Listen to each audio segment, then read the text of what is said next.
everyone and welcome back to our YouTube channel Lawyers Stuff.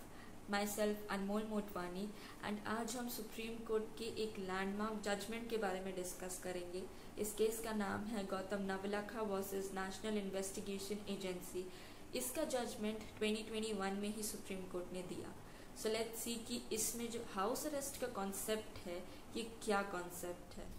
Section 167 of CrPC के बारे में तो हम सब ने सुना है, विच कवर्स कस्टडी। यहाँ पे कस्टडी की डेफिनेशन दी गई है और कस्टडी हमने सिर्फ दो टाइप की आज तक सुनी है, which is police custody and judicial custody. Police custody में जो अक्यूज होता है वो पुलिस रिमांड में रहता है एंड उसकी इंटेरोगेशन चल रही होती है, और जुडिशियल कस्टडी वो होता है जहाँ पे पुलिस रिमांड का जो ड्यूरेशन होता है अक्यूज का वो खत्म हो चुका होता है। स्टिल कोर्ट को लगता है कि इस इंसान को बेल पर रिलीज करना इट्स नॉट सेफ, अभी नहीं करना चाहिए, तो इसलिए उन्हें जुडिशियल कस्टडी के अंडर भेज दिया जाता है जब तक कि कोर्ट का फाइनल डिसीजन नहीं आ जाता। अब सुप्रीम कोर्ट ने ये क्लियर किया कि जो कॉन्सेप्ट ऑफ हाउस अरेस्ट है वो इसी सेक्शन के अंडर में क्यों कवर किया जाएगा, कि मतलब ये अलग सा भी तो प्रोविजन दे सकते थे, बट क्यों सेक्शन 167 में ही क्यों।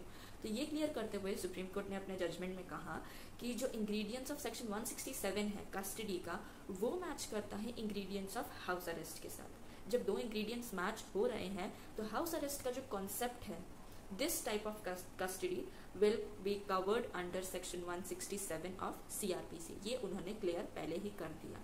अब पहले ये चीज नहीं थी, अब क्यों ऐड हो रही है ये भी क्लियर करते हुए कहा सुप्रीम कोर्ट ने कि पहले से ही ये चीज आ सकती थी, बट कभी किसी भी लोअर कोर्ट या सुप्रीम कोर्ट को जरूरत नहीं पड़ी कि किसी अक्यूज को हाउस अरेस्ट वो दे सके।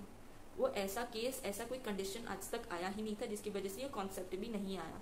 बट जब इस केस में वो इश्यूज आ रहे हैं एंड देखा जा रहा है कि हाँ जरूरी है, तभी ये कॉन्सेप्ट लाया गया है एंड इसी के अंडर कवर किया जाएगा।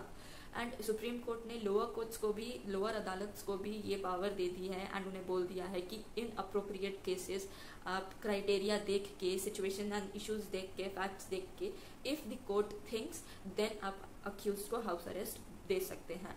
तो यहाँ पे अब क्राइटेरिया क्या है कि जिस बेसिस पे एक अक्यूज को हाउस अरेस्ट ग्रांट किया जाएगा कि उसका एज देखा जाएगा, हेल्थ कंडीशन देखी जाएगी, उसके पास्ट रिकॉर्ड्स देखे जाएंगे, नेचर ऑफ क्राइम देखा जाएगा एंड उसको कोई और टाइप की अदर कस्टडी की ज़रूरत है या नहीं है। सपोज उसको पुलिस कस्टडी की ज़रूरत है या उसे जुडिशियल कस्टडी की ज़रूरत है, इनमें से उसको कौन से टाइप की ज़रूरत है ये देखा जाएगा।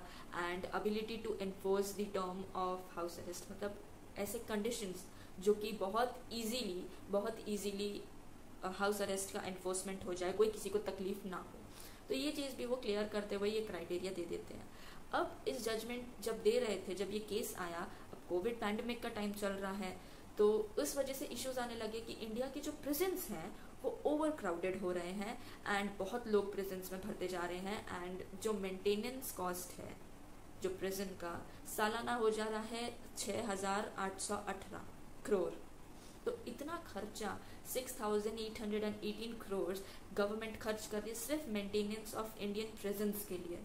तो जब ये इश्यूज आए तो उनको जो हाउस अरेस्ट का कॉन्सेप्ट है वो बहुत काफ़ी एक अच्छा लगा कि हाँ मतलब ये बहुत हम लोग के लिए एक मेरिट है कि इंडिया के प्रिजन्स में ओवर क्राउडिंग खत्म हो जाएगी, प्रिजन्स खाली रहने लगेंगे, कोविड का टाइम चल रहा है, so this pandemic won't spread and जिसकी वजह से और जो मेंटेनेंस कॉस्ट है, मेंटेनेंस कॉस्ट भी बहुत कम हो जाएगा, कॉस्ट सेविंग हो जाएगी। तो ये सब चीज़ जब ध्यान में आई तो कॉन्सेप्ट बहुत अच्छा लगा कि मतलब हाँ we can go for it. तो सुप्रीम कोर्ट ने ये चीज़ लाई। अब जहाँ पे एडवांटेज है तो वहाँ डिसएडवांटेज भी तो उसके साथ आएगा ही ना। तो उसका डिसएडवांटेज ये है कि मतलब लैक ऑफ प्रॉपर सुपरविजन हो जाएगी। सपोज अगर जो अक्यूज्ड है वो अपने घर से भी तो भाग सकता है, तो वहाँ पे क्या है, जो सुपरविजन उनको प्रिजन्स में दी जाती थी वो चीज़ अब उनको उनके घर में नहीं मिल सकती है, वो थोड़ी सी प्रॉब्लम हो जाएगी। अभी तक ऐसा कोई केस नहीं आया है कि मतलब हाँ कि कोई भाग गया है अपने अरेस्ट से, कस्टडी से भाग गया है, बट आगे जाके ये प्रॉब्लम आ सकती है। तो that's it about this case. Gautam Navlakha versus national investigation agency का बहुत लंबा चौड़ा जजमेंट सुप्रीम कोर्ट ने दिया है। I hope this video makes it very clear. मेरी शॉर्ट सी video help you a lot in understanding the case. Thank you.